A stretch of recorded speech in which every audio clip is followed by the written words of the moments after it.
제2편 140쪽이죠. 140쪽 LP가스 설비 거기 있습니다. 항상 LP가스가 먼저예요. 그 다음에 도시가스 공부하시겠죠. 첫 번째 보시면요, LP가스의 이입 충전 방법이라고 거기 이제 나오죠. 자, 요거 이입 충전. 이 옮긴다 이거죠. 어느 통에 있는 가스를 다른 통으로 옮긴다 이런 얘기입니다. 옮겨서 충전한다. 이거를 이입 충전 이렇게 보시면 됩니다. 자, 여기서 LP가스는 왜 이입 충전이라는 용어가 이제 많이 나오냐면요. 보세요. 여러분이 잘 아시는 LP가스 충전소 있죠. 보통 영업용 택시들, 대부분 영업용 택시들이 LP가스 충전소에서 충전을 해요. 그럼 우리는 그 LP가스 충전소 사업을 하는 사람들을 소규모 사업자라고 얘기하는 겁니다. 소규모. 자, 그 사업장에 있는 사람들은요, LP가스를 도매 사업자로부터 공급을 받아요. 받아서 자기 사업소 부지 내에 저장 탱크를 놓고 거기다가 가스를 이입 충전 받아서 또 뭡니까? 택시, 자동차에다가 충전하는 사업을 하는 거죠. 판매하는 사업을 하는 거죠. 그럼 이때 어떤 방법으로 가스를 공급받느냐면요. 첫째, 탱크 롤이 있죠. 탱크를 싣고 다니는 자동차. 그걸 우리가 탱크 롤이라고 하는 거죠. 거의 대부분 탱크 롤이로 공급을 받아요. 그래서 탱크 롤이 운전기사분이 가스를 싣고 와서 그 사업소에 와가지고 어떻게 합니까? 사업소에 있는 보통 대부분 저장 탱크, 사업소에 있는 저장 탱크는 지하에다 매설을 하죠. 지하에 매설된 저장 탱크에다가 옮겨 놓고 장사를 하는 거죠. 쉽게 말하면. 자, 그때 그 방법이에요. 이입 충전 방법. 첫 번째, 차압에 의한 방법이 있다. 이런 얘기. 이거 세 가지. 이건 잘 물어보니까요. 차압. 뭡니까? 압력차에 의한 방법이죠. 압력차. 어떤 압력이 더 클 때 얘기하는 거예요? 저장 탱크. 사업소 자체 내에 있는 저장 탱크. 하고 탱크 로리가 싣고 오죠. 가스를. 어떤 압력이 클 때요? 저장 탱크보다 탱크 롤이 있는 압력이 클 때 단순히 그냥 딱 호스를 연결하면 어떻게 됩니까? 탱크 롤에 있는 액화 석유가스가 LP가스가 저장 탱크로 옮겨지겠죠. 압력차에 의해서. 그냥 이런 단순한 방법, 차압에 의한 방법, 또는 얘를 다른 말로 압력차에 의한 방법, 이렇게 있다 이런 얘기고요. 두 번째, 펌프에 의한 방법이에요. 펌프, 액펌프.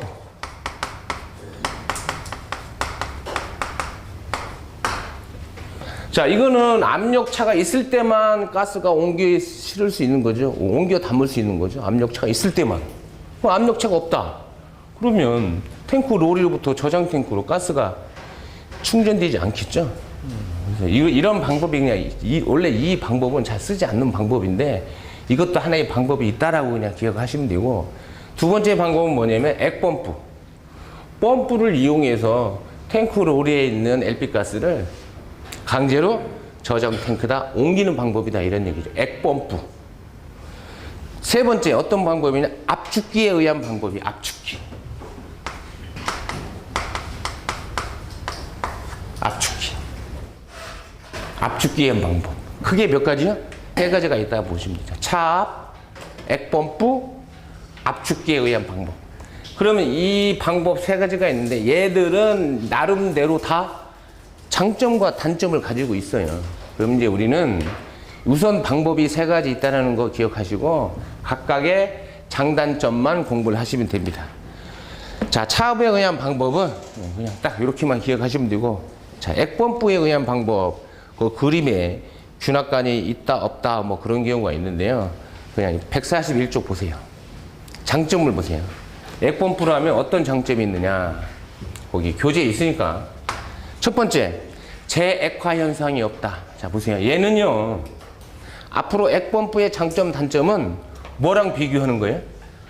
압축기에 의한 장점, 단점과 비교를 해서 생각하셔야 됩니다. 보세요. 압축기는요, 가스를 뽑아서, 증발된 가스를 뽑아서 압축시켜서 옮기는 거예요. 압축기에서 압축을 하죠. 그럼 보세요. 비등점이 높은, 보통 LP가스는 어떤 상태로 우리가 저장, 운반을 해요? 액체 상태죠. 비등점이 높아서 그런 거죠. 비등점이 높아서 액화시켜서 탱크나 용기에 저장을 하는 거죠. 근데 압축기로 압축을 해버리면 어떤 현상이 생깁니까? 꼭 B점 이하의 온도가 아니더라도 B점 이상의 온도더라도 압축을 하면 어떻게 돼요? 액화가 되죠. 액화. 그래서 압축기에 의한 방법을 하면 액화 현상이 잘 일어나는데, 펌프로 이용하면, 펌프는 뭘 이송하는 거예요? 액을 이송하는 거죠. 액. 재액화 현상이 없다, 이런 뜻입니다.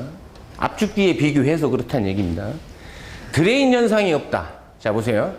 만약에 압축기에 의해서 가스를 이송한다, 가스를 옮기면 이입 충전을 하게 되면 압축기는 반드시 뭘 사용하게 돼요? 윤활유 사용하죠. 그러면 압축기로 이입 충전을 하게 되면 가스 속에 항상 뭐가 묻어나와요? 오일이 묻어나와요. 오일, 윤활유 오일이. 그런데 펌프를 이용하면, 압축기를 이용하지 않는 거니까 오일이 혼입될 우려가 없다, 이런 얘기입니다. 무슨 얘기인지 아셨죠? 오일이 혼입될 우려가 없기 때문에 굳이 오일을 따로 구별을 해서 구별해가지고 밖으로 빼낼 필요가 없다, 이런 뜻입니다. 그 드레인이라는 게 배출하는 거죠. 배출.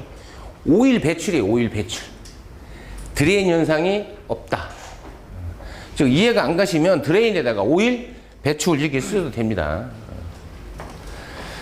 자, 장점. 압축기를 쓰지 않으니까 펌프를 쓰면 재액화 현상이 없다, 드레인 현상이 없다, 이렇게 보시면 되고. 자, 단점을 보세요. 이제 단점은 충전 시간이 길다고 그랬죠. 무엇보다 충전 시간이 길다고 생각하시면 돼요? 압축기보다. 그러니까 충전 시간이 가장 짧은 건 뭐예요? 압축기를 이용하는 거고요. 압축기보다는 충전 시간이 길다. 단점이죠. 두 번째, 잔가스 회수가 불가능하다. 자, 보세요. 탱크 내에 남아있는 잔가스, 펌프는 액만 이송할 수 있죠. 액. 그럼 탱크 롤에 나 있는 나머지 가스 형태로 남아있는 잔가스는 회수가 돼요, 안 돼요? 펌프는 안 되죠. 근데 압축기는 가스를 압축해서 옮기는 거잖아요. 압축기는 잔가스를 모두 회수해서 옮길 수 있어요. 하지만 액펌프는 잔가스까지는 안 된다, 이런 얘기입니다. 세 번째, 베이퍼록 현상이 일어나 누설이 원인이 된다. 자, 여기 베이퍼록. 이게 자, 보면요. 자, 보세요. 여기 펌프가 이렇게 있습니다. 쭉 관을 연결하고요. 액을 뭐 이렇게 옮긴다라고 보세요. 그냥 뭐 위로 올려도 되고 옆으로 올려도 되고. 자, 액을 끌어올려서 액을 이렇게 이송한다고 보세요. 자, 펌프에 펌프 쭉, 펌프에 있는 임펠러, 날개죠. 날개가 싹 돌아가면 여기 압력이 어떻게 돼요? 낮아지죠. 압력이 낮아지면 여기에 액이 이렇게 들어있다. 그럼 이 액이 어떻게 돼요? 끌어올라가죠. 압력이 항상 높은 곳에서 낮은 곳으로 이동하잖아요. 액이 쭉 끌어올려져서 펌프가 액을 이렇게 이송시키는 겁니다. 자, 근데 이제 뭐 어떤 현상이 생기냐면, 만약에요, 펌프하고 이 액, 이 높이죠, 높이. 이 높이가 너무 길면, 또는 이 관 자체가 너무 가늘면, 자, 진공 상태가 돼서 쭉 뿜어 올려주는데, 쭉 끌어올리다, 이 너무 길면 어떻게 돼? 쭉 끌어오다가 힘이 딸리겠죠? 그럼 여기는 어떻게 돼? 압력이 낮은 상태로, 예를 들어서 압력이 쭉 액이 이렇게 올라옵니다. 쭉 올라오다가 여기 부분은 압력이 많이 낮은데 끝까지 밀고 못 올라오는 경우가 생기겠죠. 그럼 이때 이 액이 여기서 무슨 현상을 일으켜요? 증발 현상을 일으킨다고 해요. 증발. 압력은 분명히 낮은데, 낮은 상태에서 증발을 일으킨다. 자, 그럼 거기 보시면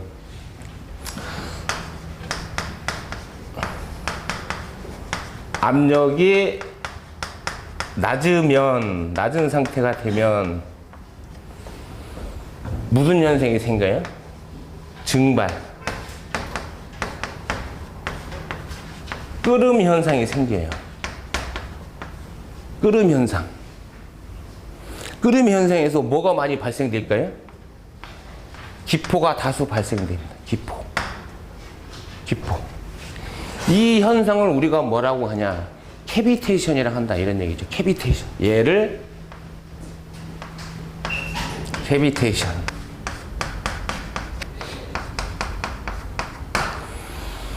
배관이 너무 가늘거나, 즉 중간에 배관의 길이가 너무 길거나, 이걸 우리가 흡입 양정이라고 불러요. 흡입 양정. 길이가 길면, 흡입 양정이 너무 길면 이런 현상이 발생된다. 이런 얘기죠.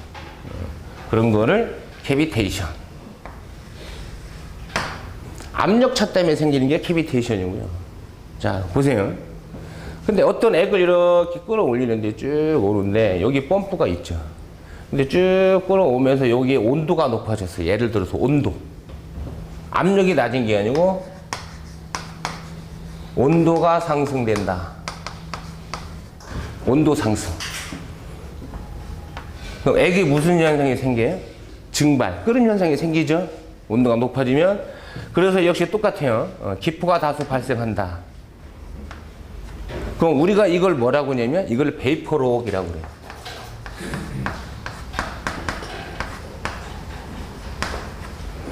여러분, 이게 지금 우리가 일반 액이 아니고 어떤 액이에요, 지금? 가스를 액화시킨 거잖아요. B점이 아주 낮은 액체라고요. 그러니까 쭉 올라오는 과정에서 약간만 온도가 상승해도 뭐예요? 증발이 되겠죠. B점이 아주 낮은 액체라고요. 액화가스, 액화가스. 액화가스. 그러니까 일반적인 액체, 즉 물 같은 경우는 압력이 낮아서 증발 현상에서 기포가 생기는 캐비테이션 현상은 자주 생겨요. 그런데 온도 상승에 의해서 증발, 기포, 이 현상이 생기는 베이퍼록은 일반 액체는 해당이 안 되고 주로 어디에만 해당이 돼요? 액화시킨 가스, 액화가스, B점이 아주 낮은 액화가스는 무슨 현상이 생긴다? 베이퍼록 현상이 생긴다. 이렇게 이해하시면 됩니다. 자, 보세요. 액펌프입니다. 지금 액펌프 공부하시는 거죠. 단점이 뭐라면 펌프를 사용하다 보면 무슨 현상이 생긴다고요? 이런 베이퍼록 현상이 생긴다고요. 이게 단점이에요. 압축기는 그런 게 없죠. 가스를 압축하는 거기 때문에 액을 이송하는 게 아니죠. 그래서 단점 그 세 가지 기억하시면 됩니다. 자, 장점, 단점. 뭐랑 비교를 항상 하셔야 된다고요? 압축기랑 비교를 하셔야 얘가 이해가 되지 얘만 갖고는 이해가 안 되는 거죠. 자, 그럼 펌프는 어떤 걸 쓰는 거냐? 종류. 원심 펌프, 기압 펌프, 배임 펌프 뭐 이런 거를 사용한다. 이렇게 보시면 됩니다. 펌프는 저 뒤에서 좀 자세히 공부하실 거예요. 자, 마지막으로 압축기에 의한 방법. 자, 거기 보면 탱크 로리에서 저장 탱크로 가스를 뭐 압축기를 이용해 가지고 쭉 이동시키는 걸 이제 대략 보시면 되는 거고요. 자, 장점 보세요. 역시 압축기 마찬가지죠. 압축기 공부하시려면 뭐랑 비교해야 돼요? 펌프랑 비교해서 이해하시면 됩니다. 장점. 펌프에 비해 이송 시간이 짧다. 가장 이송 시간이 짧은 게 압축기에 의한 방법입니다. 두 번째, 잔가스 회수가 가능하다. 그렇죠. 가스를 압축하는 방법이기 때문에 탱크 로리에 남아있는 잔가스를 모두 회수할 수 있어요. 압축기는. 세 번째, 베이퍼록 현상이 없다. 왜요? 베이퍼록 현상은 어디에만 생겨요? 펌프에서만 생기는 현상이잖아요. 펌프를 안 쓰니까 베이퍼 현상이 없다. 이런 건 장점입니다. 자, 단점은 재역화 현상. 특히 부탄. 부탄은 비등점이 높잖아요. 마이너스 0.5. 프로판은 마이너스 42. 부탄 같은 경우는요, 비등점이 마이너스 0.5도이기 때문에 조금만 압축을 해도 바로 액화가 일어나죠. 여러분 사용하시는 가스 라이터 생각하시면 돼요. 가스 라이터. 그 플라스틱 용기에, 조그마한 플라스틱 용기에 조금만 가압을 해놓으면 뭐 어떤 상태로 존재해요? 액체로 존재하잖아요, 액체. 그러니까 부탄 같은 경우는 특히 어느 정도 압축만 해줘도 바로 액화가 되기 쉬우니까 부탄 같은 경우는 재액화 현상이 일어나기 쉽다. 재액화 현상이 일어난다. 단점 이렇게 보시면 되고, 두 번째, 압축기를 사용하면 뭐가 유입이 돼요? 오일. 윤활유죠, 윤활유. 압축기 오일, 윤활유가 유입이 되어 드레인에 오일이 된다. 자, 그래서 압축기를 사용하면요, 압축기 가스 속에 윤활유가 묻어 나오기 때문에 그 윤활유를 반드시 제거해주는 드레인 작업을 반드시 해줘야 된다, 이런 얘기죠. 배출, 오일을 배출하는 작업, 드레인. 그래서 그 원인이 된다, 이렇게 보시면 됩니다. 그 다음에 그 밑에 세 번째 보시면 부속기기라고 되어 있죠. 거기 액트랩이라고 되어 있죠. 액분리기, 액트랩, 액분리기 이렇게 되어 있습니다. 자, 이건 그냥 간단하게 이렇게 보세요.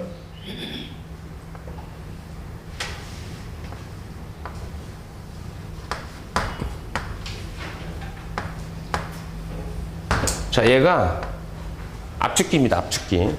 흡입, 토출. 예를 들어서 제가 왕복동식 압축기 갖고 말씀드릴게요. 여러분, 가스, 기체 같은 가스는 어떻게 돼요? 쉽게 압축이 되죠? 쉽게 압축이 돼서 흡입된 가스를 압축시켜서 토출시키는 거죠. 토출. 네, 가스는 쉽게 압축이 돼요. 근데 문제는 압축이 안 되는 유체. 뭐가 있습니까? 액체죠, 액체. 액체는 압축이 돼요, 안 돼요? 안 돼요. 그래서 만약에 압축기 속에 액체가 들어왔다, 유입이 됐다. 왕복동식 압축기 그냥 예를 들어보세요. 여러분, 쉽게. 피스톤이, 가스는 딱 압축이 돼서 압력이 높아져서 토출 밸브로 딱 나가는데 액이 딱 들어왔어요. 액은 압축이 안 되죠? 피스톤이 딱 때렸습니다. 그럼 어떻게 돼요? 액을 때리는 건 곧 뭘 때리는 거 똑같아요? 실린더 헤드 있죠, 헤드. 헤드 부분 때리는 거 똑같은 거예요. 헤드가 그냥 떨어져 나가는 거죠. 떨어져 나가요, 그냥. 그래서 압축기에서 제일 문제가 되는 게 뭐냐면 액압축이에요, 액압축. 그래서 압축기 흡입 쪽에서 뭐만 들어와야 돼요? 가스만 들어와야 되고 액은 절대 들어오면 안 되는 거죠. 그래서 이렇게 뭐 하나 그냥 간단하게 제가 그림을 그리면 이렇게 하시면 좀 이해가 되실 거예요. 자, 이렇게 이런 식으로 보세요. 가스 속에 액이 들어있다. 이렇게 들어와요. 들어와서 가스는 압축기로 들어갈 수 있지만 액은 못 넘어가겠죠? 이걸 액트랩이라고 불러요. 그래서 얘를 액분리기. 액은 못 넘어가요. 여러분, 그 에어컨 같은 거 이렇게 보시면 실외기 보시면 그 실외기라고 하는 그 응축기에 보면 뭐가 붙어 있어요? 밖에 실외기. 압축기 붙어 있죠? 뒤에 압축기 있고요. 그 다음에 팬들가 있죠, 팬. 열을 버리기 위해서. 압축기는 실외기에 장착이 돼 있어요. 거기서 냉매 가스를 압축하는 거죠. 가스. 압축해서 액화시킨 다음에 다시 증발기로 보내오는 거죠. 실내에 있는 저 증발기로. 그럴 때 압축기가 가스만 압축이 돼야죠. 액이 들어가면 절대 안 된다니까요. 그래서 보통 소형 냉동 장치도 액분리기를 따로 설치는 안 해요. 설치는 안 하는 대신에 트랩을 주죠, 트랩.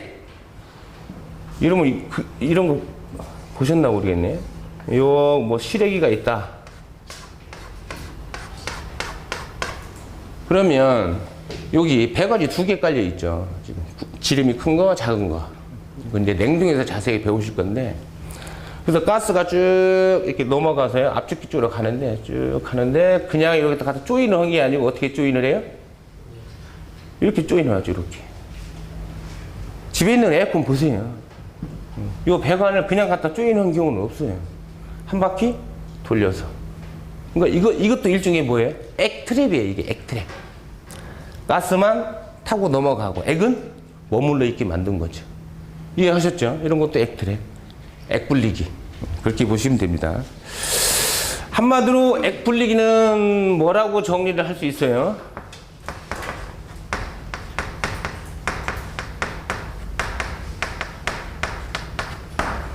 흡입축에 설치하는 겁니다. 압축기 흡입축에 설치해서 뭘 방지한다고요? 액 압축을 방지하기 위해서 액 분리기를 설치한다. 그 다음에 그냥 넘기시고요. 자, 그 142쪽에 보면 사방 밸브라는 게 있어요. 포웨이 밸브라고 해서 사방 밸브라고 있는데, 거기 압축기의 흡입축과 토출축을 전환해서 뭐 액 이송과 가스 회수를 동시에 할 수 있다. 자, 액도 이송하고 동시에 가스도 회수할 수 있는 장치. 그걸 뭐라고요? 사방 밸브. 그다음 밑줄 하나 그어놓으시고. 자, 그 다음에 거기 유분리기라는 게 있죠. 유분리기. 있죠? 자, 보세요. 가스를 압축기에서 압축을 시켜서 보내는 거죠. 어디로 보내요? 탱크 로리로부터 저장 탱크로 가스를 이송시키는 거죠. 근데 제가 그랬죠. 압축기는 뭘 사용하게 된다고요? 항상? 윤활유를 사용하게 되죠. 그래서 가스를 압축하는 과정에서 압축기 내에 들어있는 윤활유를 묻어나와요. 윤활유가 묻어나와. 그럼 윤활유를 어떻게, 오일을 어떻게 한다고요? 제거시켜야 되는 거죠.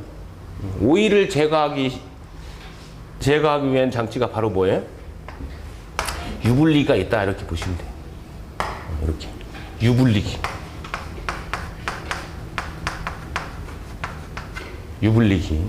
자, 보세요. 압축기 전후로 반드시 두 개의 부속기기가 들어가요. 압축기 흡입축에는 뭐가 들어가야 돼요? 액분리기. 토출축에서 오일을 빼내는 유분리기. 이해되셨죠? 액분리기, 유분리기. 자, 그럼 이렇게 이제 차압에 의한 방법이든 액펌프든 압축기를 이용한 방법이든 이렇게 해서 이 충전 작업을 하는데 중간에 중단해야 되는 경우가 생긴다. 어떤 때 이 충전을 중단해야 되느냐? 첫 번째, 과충전이 되는 경우. 저장 탱크에 과충전이다. 그럼 탕이 중단해야죠. 그 다음에 주변에 화재가 발생했다. 중단. 탱크 로리와 저장 탱크를 연결하는 호스, 누설이 됐다. 당연히 중단해야 되고. 액압축, 압축기 사용 시 워터 햄머. 이거 워터 햄머라고 불러요. 액을 때린다 이런 얘기죠. 액을 때린다. 액 압축. 만약에 발생한다. 그러면 당연히 중단. 그 다음에 액펌프를 이용해서 이입 충전 중 베이퍼록 현상이 심하게 생긴다. 베이퍼록. 그래도 중단한다 이런 얘기죠. 자, 중단해야 하는 경우 그 5가지 여러분 한 2번 읽어보시고 문제 나와서 문제만 이렇게 푸실 줄 알면 됩니다. 자, 그러면 거기 다른 예상 문제 1번 볼게요. 액과 석유가스 이송 방법과 관련이 먼 것은 그렇습니다. 자, 3가지 방법이 있다고 했죠. 차압이 압력차죠. 그 다음에 펌프, 압축기 3가지죠. 온도차 이런 건 없죠. 여러분 문제 딱 보시면 이게 공부는 힘들게 한 것 같은데 문제를 보면 조금 그쵸? 쉽습니다. 실제 문제는. 문제 2번. 액화 석유가스를 이송하는 방법에는 압축기를 사용하는 경우와 액송 펌프를 사용하는 경우가 있다. 액송 펌프를 사용하는 경우에 단점이 아닌 것은 그렇습니다. 자, 충전 시간이 길다고 그랬죠? 압축기에 비해서 길다 이런 얘기입니다. 맞고 2번. 베이퍼록 등의 이상이 있다. 맞죠? 베이퍼록은 펌프에서만 생기는 거죠. 3번. 저온에서 부탄이 재역화될 수 있다. 아니죠. 부탄이 재역화될 수 있는 현상이 생기는 경우는 뭘 사용할 때만? 압축기를 사용할 때만. 압력을 높이면 액화가 되니까. 3번이 틀렸고 4번 잔가스 회수가 불가능하다. 그쵸? 펌프는 액만 이송시키는 거지 가스까지는 회수하지 못한다 이런 얘기입니다. 자, 문제 3번. LP가스 이송 설비 중 압축기에 의한 이송 방식에 대한 설명으로 틀리는 것은 무엇인가? 압축기입니다. 베이퍼록 현상이 없다. 맞죠? 베이퍼록은 펌프에서만. 2번 잔가스 회수가 용이하다. 맞고요. 펌프에 비해 이송 시간이 짧다. 제일 짧습니다. 4번 저온에서 부탄가스가 재역화되지 않는다가 아니고 재역화 현상이 일어난다 라고 해야죠. 압축을 시키니까. 4번이 틀렸습니다. 문제 4번. LP가스 이송 설비 중 압축기 부속 장치로서 토출축과 흡입축을 전환시키며 액 이송과 가스 회수를 동시에 할 수 있는 밸브, 사방 밸브 또는 사로 밸브. 4번에 4번 이렇게 정리하시면 되고, 문제 5번. 다음 탱크롤이 충전 작업 중 작업을 중단해야 하는 경우가 아닌 것은 탱크 상부로 충전한다, 과충전 시, 누설 시, 안전밸브 작동 시.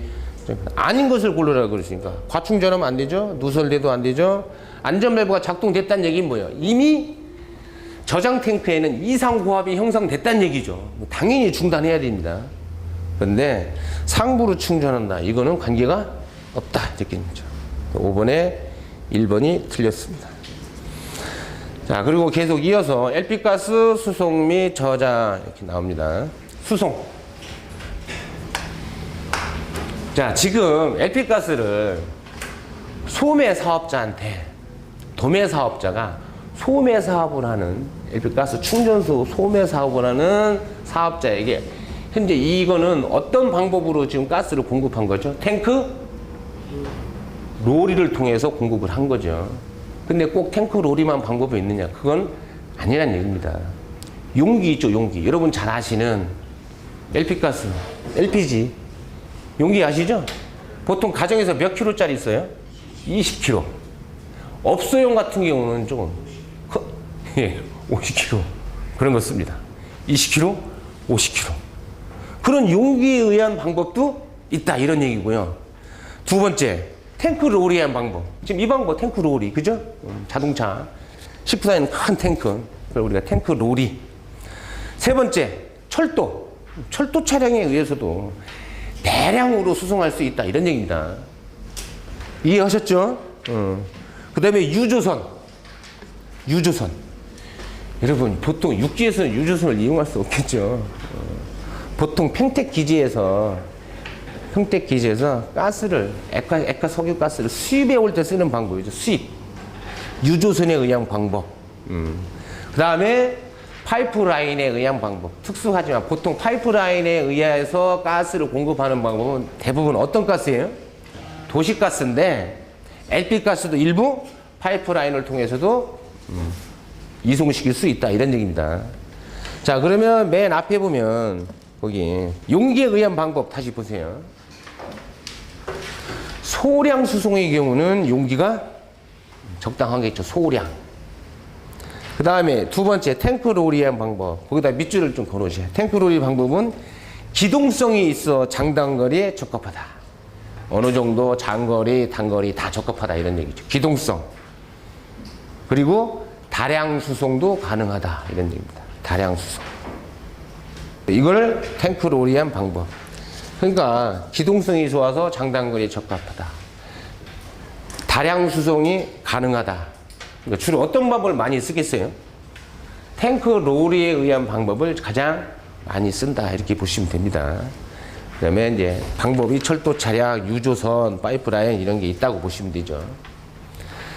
자, 그러면 이송시키는 방법이죠. 지금 이거는 수송, 옮기는 방법이 이렇게 있다는 얘기고요. 저장하는 방법, LP가스를 저장도 해야 될 거 아니에요, 그죠? 저장 방법은 용기에다가 저장하는 방법. 용기. 여러분 아까 말씀하셨던 20kg, 50kg 말씀드리는 겁니다. 횡형 원통형 탱크의 저장. 횡형 원통형. 뭐 이렇게 생긴 거죠. 횡형 원통형. 이렇게. 횡형인데 원통형. 보통 이렇게 철판을 가지고요. 두꺼운 철판을 이렇게 말아요. 말아가지고 연결 부분은 용접. 그래서 요거 긴 부분 있죠? 얘는 보통 동판이라고 불러요. 이제 동판. 그 다음에 말아가지고 용접을 하고요. 앞뒤를 막아야 될 거 아니에요? 앞뒤 막는 거 이런 걸 우리가 경판 이렇게 불러요. 동판, 경판 다 용접 이음이죠. 횡형, 원통형 탱크. 횡형이요. 그 다음에 구형 탱크에 의한 저장. 구형. 여러분 그 평택 기지에 가서 보면요. L&D 수입 기점 이렇게 많이 보셨을 거예요. 제가 그림을 잘 그릴 줄 몰라서 이런 형태로 이렇게 횡형. 기억나세요? 도료가 은백색으로 된 구형 아니에요. 구형 홀더라고 그러죠. 구형 홀더. 가끔 이렇게 국도배나 고수 가면 특히 평택부근에 많이 있어요. 보면요, 홀더, 저장 탱크가 이렇게 지상에 설치된 탱크가 이렇게 있습니다. 구형 탱크, 홀더라고도 부른다 이런 얘기입니다. 그건 좀 뒤에 자세하게 나오니까요. 자, 저장 방법은 뭐 간단합니다. 용기, 여러분 잘 아시는 20kg, 50kg짜리 용기요. 그 다음에 뭐예요? 횡형, 원통형 탱크, 구형 탱크, 이렇게 다 저장한다 이런 얘기입니다. LP가스는, 자, 예상 문제 보시죠. 1번 LP가스를 용기에 의해 수송할 때 설명으로 틀린 것은 그랬습니다. 틀린 것은 1번 용기 자체가 저장 설비로 이용될 수 있다. 맞죠? 용기는 수송 수단도 되지만 수송 수단도 되지만 저장 수단도 가능하다 이런 얘기입니다. 2번 소량 수송의 경우 편리한 장점이 많다. 그렇죠. 조금씩 옮길 때. 3번 취급 부주의로 인한 사고의 위험 등이 수반된다. 취급 부주의. 취급을 잘해야 한다 이런 얘기고요. 4번 용기 내용적을 모두 채울 수 있어 가스의 누설이 전혀 발생되지 않는다. 요게 틀렸습니다. 거기다 하나 정리를 해 놓으세요. 이제 어차피 뒤에서 배우지만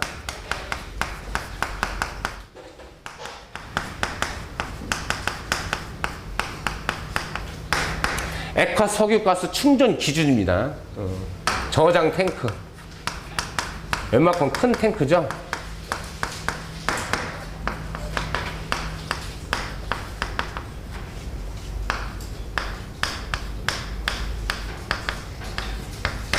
저장 탱크 같은 경우는 보통 내용적의 90% 이하만큼 충전한다 이런 얘기죠. 좀 여유를 줘라 이런 얘기죠. 그 다음에 소형 탱크, 소형 저장 탱크 내용적의 85% 이하. 그 다음에 여러분 충전 용기 있죠. 용기. 여러분이 가장 많이 보시는 게 충전 용기죠. 충전 용기. 내용적의 얘도 똑같아요. 85% 이하에만 충전. 여유를 줘라 이런 얘기입니다. 여러분 그 소형 저장 탱크 같은 경우는 어떤 경우를 얘기하냐면 여러분들이 많이 보셨어야 되는데 저는 근데 많이 봤어요. 왜 많이 봤냐면 담배를 피는 사람 많이 봐요. 고속도로 휴게소 있죠. 고속도로 휴게소 이렇게 가보면 되게 고속도로 휴게소는 어떻게 됩니까? 고속도로 휴게소가 도심에 있는 건 없잖아요. 시골 한적한 곳에 다 휴게소가 있죠. 거기는 도시가스가 공급이 안 되죠. 공급이 안 되니까 뭐야? 액화 석유가스 LPG를 쓴다고. 근데 20kg, 50kg 같은 그런 통으로 옮겨서 쓰기에는 양을 너무 많이 쓰죠. 그러니까 어떻게 하면 소형 저장 탱크를 설치를 해서 다량으로 탱크 로리부터 다량으로 공급을 받죠. 그러면 휴게소에 이렇게 보면 건물이 있고 그 뒤로 이렇게 들어가시면 항상 반드시 LP가스 소형 저장 탱크가 이렇게 딱 설치가 되어 있어요. 이렇게 소형 저장 탱크. 그게 소형 저장 탱크라고 보지. 그만한 크기가 소형 저장 탱크라고 보시면 됩니다. 보통 고속도로 휴게소 뒤편 가시면, 여러분 담배 안 피시는 분들은 뒤편 가실 일이 없죠. 저는 자주 가서 많이 봅니다. 자, 그래서 1번 문제는 4번이 틀렸죠. 요렇게. 그 다음에 문제 2번. 기동성이 있어 장단거리에 어느 쪽에도 적합하고 용기에 비해 다량 수송이 가능하다. 바로 뭐예요? 탱크 로리. 탱크 로리한 방법이죠. 2번에 2번. 자, 그러면 밑에 LP가스 공급 설비라고 이제 돼 있습니다. 또 공급 설비요.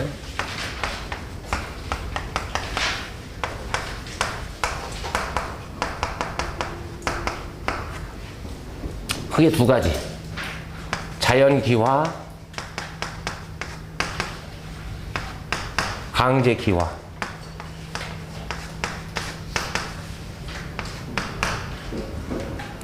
자, 자연기화 방식 보세요. 여러분들이 우리가 가정에서 쓰는 LP가스, LPG. 그 용기를, 밸브를 열면 호스를 타고 쭉 이동해서 연소기 쪽으로 오면 뭐가 돼서 나와요? 가스가 나오지, 액이 뿜어져 나오진 않잖아요. 얘는 액화가스에 지금 우리 용기에 들어있을 때는 뭘로 존재해요? 액체로 존재하는 거죠. 액체로. 액화시킨 가스니까. 그래서 밸브를 열고 가스 연소기를 딱 틀면 가스가 딱 뿜어져 나오죠. 그럼 우리가 이 액화시킨 가스를 강제로 어떻게 기화시키는 장치를 하나요? 안 하죠. 그냥 대기에 있는 자연적인 열로 기화시키는 거예요. 그런 걸 우리가 강제 기화. 즉 사용량이 적은 곳, 용기도 작고 사용량이 적은 곳은 자연적으로 기화가 된다고요. 그냥 대기의 열을 이용해서. 근데 문제는 다량으로 소비하는 곳, 다량. 아주 많은 양을 소비하는 곳은 자연기화만으로는 기화시킬 수가 없어요. 어떻게? 강제로 기화시켜야 됩니다. 열을 주어서 강제로 기화시켜야 한다. 이렇게 이해하시면 됩니다. 자, 그럼 교재 보세요. 자연기화. 용기 내의 LP가스가 대기 중에 열을 흡수해서 기화하는 방식. 그래서 기화 능력에 한계가 있다. 즉, 소용량. 아주. 그때만 가능하다. 이런 얘기죠. 가스 조성 및 발열량의 변화가 크다.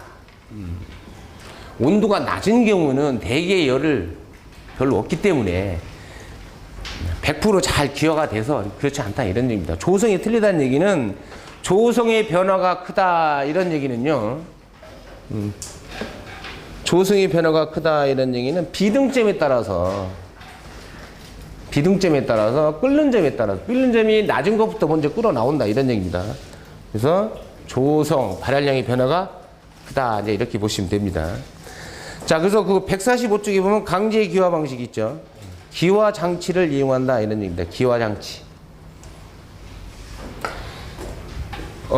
제가 아까 소형 저장 탱크 말씀드렸죠. 보통 강제 기화도요, 자연 기화 같은 경우도 아주 소형 같은 경우는, 용기 같은 경우는 그냥 뽑아서 쓰면 되는데, 소형 탱크 같은 어느 정도 용량이 좀 크다 그러면 얘도 100% 기화는 안 돼요. 그래서 얘는 이렇게 보통 튜브가 있고요. 튜브가 이렇게 있고요. 그 다음에 전열 면적을 넓히기 위해서 여기다 이렇게 핀을 부착시켜놔요. 핀. 여러분 저기 좀 우리 보시면 저 에어컨에 보면 저기 저 증발기 쪽에 이렇게 우리는 딱 보이는 거죠. 증발기. 이렇게 튜브가 있죠. 튜브라고도 하고 코일이라고도 부르고 코일. 튜브 또는 코일. 쭉 이렇게 돼 있는 상태에서 거기서 뭘 이렇게 부착시켜놔요? 여기다 부착시키는 거 얘를 뭐라고 불러요? 핀이라고 불러요. 핀. 그러니까 이 전체 그림을 우리가 핀 코일 또는 핀 튜브 이렇게 부릅니다. 전열 면적 넓히기 위해서 그런 거죠. 이런 걸 이용해서 자연기화 시키기도 합니다. 근데 여기서 얘기하는 이 강제 기화는 뭐냐면요. 강제로 열을 주는 거예요. 바로 뒤에서 배웁니다, 이제. 바로 뒤에서. 자, 생가스 공급 방식. 기화된 가스를 그대로 공급하는 방법. 생가스. 그냥 그대로 공급하는 거고요. 그럼 이 방법이 아니면 무슨 방법이 있느냐? 우리 전 시간에 배웠습니다. 공기를 혼합해서 공급하는 방식. 공기혼합 공급 방식. 공기혼합 공급 방식 있었죠. 기화된 LP가스에 일정량의 공기를 집어넣어서 희석해서 공기랑 희석해서 공급하는 방법. 그러면 네 가지 좋은 점이 있다고 그랬어요. 공기랑 희석해서 방법을 하면 네 가지 좋은 점. 전 시간 공부했던 겁니다, 다. 발열량 조절. 공기를 많이 넣느냐, 적게 넣느냐. 그 다음에 제역화 방지. 공기를 희석하면 액화가 시키기가 어렵죠. 제역화를 방지할 수도 있고, 또 누설이 되더라도 손실을 줄일 수 있고요. 그리고 이미 가스 속에 뭐가 들어있어요? 공기가 들어있기 때문에 효율이 연소 효율. 잘 탄다 이런 얘기죠. 연소 효율도 커진다 그랬었습니다. 공기 혼합 방식. 그 네 가지. 그 다음에 세 번째 그 변성가스 공급 방식이라고 되어 있는데 얘는 부탄을 뭐 어떤 고온의 충밀 이용해서 메탄소, 일산탄소의 가스로 변성. 성질을 개질시켜서 공급한다 이런 얘기입니다. 변성, 성질을 변화시킨다 해서 변성이에요. 이런 변성가스 공급 방식도 있다라고 정리하시면 됩니다. 자, 문제 보시죠. 1번. LP가스 공급 방식 중 자연기화 방식의 특징에 대한 설명으로 틀린 것은 그렇습니다. 틀린 것. 1번. 기화 능력이 좋아 대량 소비 시에 적당하다. 자연기화는 대량 소비는 안 되죠. 소량, 소용량에만 맞는다고 그랬죠. 1번이 당연히 틀렸죠. 가스 조성의 변화량이 크다. 비등점에 따라서 먼저 끌어나오는 거, 나중에 끌어나오는 거 좀 조성이 틀려요. 세 번째, 설비 장수가 크게 된다. 이게 좀 이해가 안 되실 거예요. 설비 장수. 이런 거 있죠, 이런 거. 자, 보세요. 얘도 하나의 일종의 자연기화라고 그랬죠. 대류의 열을 이용하는 거죠, 대류의 열. 그런데 만약에 자연기화, 대류의 열을 이용해서 이만한 장치가 필요하다. 예를 들어서요. 강제기화는요, 좀 뒤에서 배우지만, 이렇게 작아도 돼요. 작아도. 대신 여기다 뭘 줘야 돼요? 강제로? 열을 줘야죠. 전기 히터를 심든, 고온의 가스를 이용하든, 아니면 가스를 일부 가스 연소시켜서 물의 온도를 높여서 기화를 시키든, 얘보다는 크기가 작아요. 설치 면적이 작다. 이렇게 이해하시면 됩니다. 발열량의 변화가 크다. 맞죠? 자, 틀린 건 1번입니다. 자연기화는 소용량, 소량 소비시. 그 다음에 문제 2번. 기화기, 혼합기, 믹서에 의해서 기화한 부탄에, 자, 공기를 혼합하여 그랬습니다. 공기를 혼합하여 만들어지며 부탄을 다량 소비하는 경우에 적합한 공급 방식은 그랬습니다. 자, 공기를 혼합한대요. 공기 혼합 방식이죠. 두껍죠. 2번에 2번. 너무 어렵게 생각하시면 안 됩니다. 자, 이번에는 지금 방금 했던 건 뭐예요? LP가스의 공급 설비예요. 공급 설비. 지금 나온 건 뭐라고 돼 있어요? 네, 사용 설비예요. LP가스. 사용.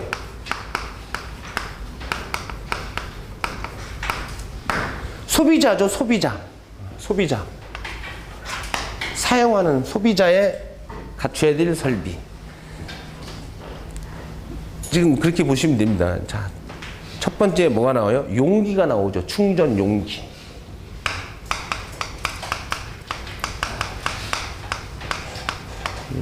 사용자 입장에서는 충전 용기가 중요한 거죠. 첫 번째, 충전 용기는 뭘로 제작한다고요? 탄소광이에요, 탄소광. 그리고 용기도 여러분 잘 보세요. 용기를 보시면요. 똑같아요. 저장 탱크처럼 두꺼운 철판을 이렇게 말아가지고 용접. 그리고 앞뒤 막아야 될 거 아니에요. 그죠? 앞뒤 막는 건 뭐예요? 경판으로 막아서 또 역시 뭐예요? 용접이에요, 용접. 그래서 보통 LP가스 사용 설비에 있는 충전 용기는 탄소광을 사용하는데 그 용기가 무슨 용기냐? 얘를 용접 용기라고 부릅니다. 용접에서 용기를 만들어내는 거죠. 자, 탄소광을 사용한다. 자, 그 다음에 두 번째 보면 용기 재질은 사용 중 견딜 수 있는 연성, 전성 강도가 있어야 한다. 연성. 어떤 강을요, 쭉 잡아 늘리는 그런 성질이죠. 늘리는 것. 그런 늘리는 거를 우리가 연성이라고 하는 거고요. 그 다음에 전성은 어떤 강이 있는데 얘를 쭉 위에서 압축을 해서 힘을 이렇게 줬어요. 그럼 어떻게 돼요? 옆으로 이렇게 펴져서 늘어나는 거. 그걸 우리가 전성이라고 하는 거죠. 이런 연성, 전성이 있어야 한다 이런 얘기죠. 그러니까 한마디로 뭐예요? 연성, 전성이 있어야 한다는 얘기는 무슨 힘을 가했을 때 쉽게 깨지지 않아야 된다는 얘기죠. 어떤 힘을 줘도 그냥 늘어나거나 펴지거나 쉽게 깨지지 않아야 한다 이런 얘기죠. 여러분 쉽게 깨지는 강이 뭐예요? 대표적으로? 주철이죠, 주철. 그 무쇠팔, 무쇠다리 있었죠. 태권부위, 무쇠팔, 무쇠가 뭐예요? 주철이죠, 주철. 탄소의 함유량이 많은 것. 걔는 뭐예요? 강도는 아주 센데 단점이 뭐예요? 취성. 쉽게 깨지잖아요, 쉽게. 금이 가거나 뭐 이렇게 쉽게 깨지죠. 여러분 기억 안 나세요? 예전에 우리 연세 드신 분들은 다 아실 텐데. 주철은 단점이 뭐냐면 자 이렇게 금이 가서 깨져 있어요. 주철은 용접이 돼요, 안 돼요? 주철은 용접이 안 돼요. 그래서 딱 깨져서 옛날에 뭐 그 무쇠 이렇게 떼우시는 분도 있었죠. 뭐 이렇게 이용해서. 저도 잘 어려서 봐가지고 잘 모르는데. 하여튼 뭘 이용해서 뭐 이렇게 나비나 뭘 이용해서 뭐 이렇게 떼웠잖아요. 그죠? 그거 얘기하는 겁니다. 그러니까 주철 같은 경우는 연성, 전성이 거의 없다. 이렇게 보시면 되죠. 그래서 내 식성, 내 마무성, 부식이 안 되고 잘 닳지 않아야 한다. 이런 얘기죠. 안전밸브는 스푼 이식을 부착한다. 충전량, 계산식 이렇게 쭉 되어 있는데 자, 그거 보세요. 충전량, 계산식.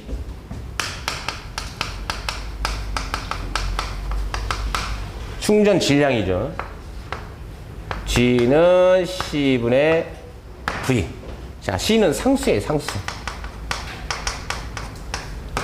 얘는 문제에서 주어집니다. 상수는 뭐 2.35, 2.4 이렇게 주어지고요. V, 요게 뭐냐면 용기의 내용적이에요. 용기 안에 부피, 내용적. 그리고 G는 충전량, 충전 질량이죠, 질량. 충전량, 충전 질량. 이렇게 해서 충전 질량을 계산하면 된다. 이런 얘기죠.